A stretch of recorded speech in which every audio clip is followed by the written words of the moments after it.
I probably should be directing this question at Minister Murphy, but I'll ask it anyway.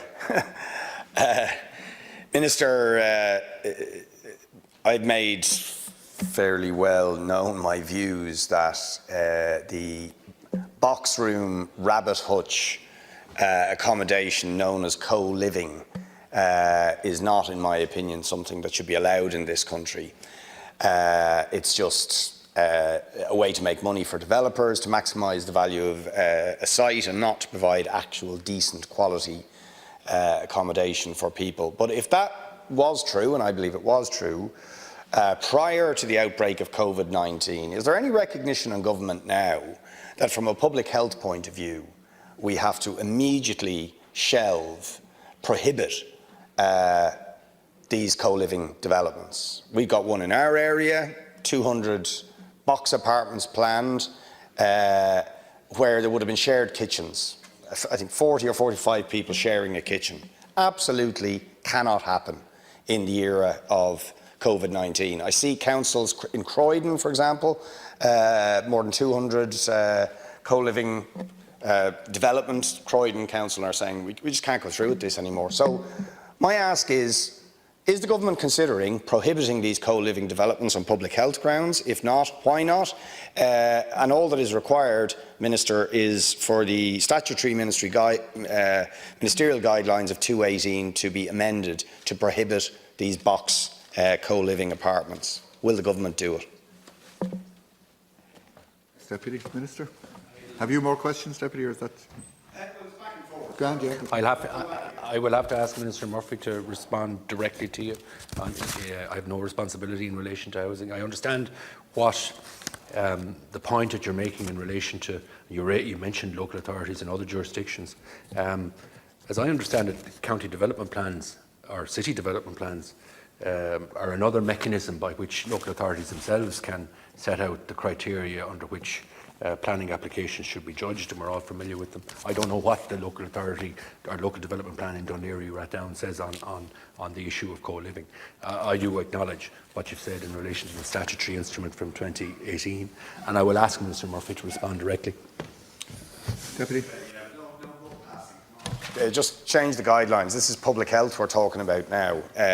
I mean, these overcrowded conditions were unacceptable from the get-go, but now they just simply are not compliant with public health. So that guideline should be changed.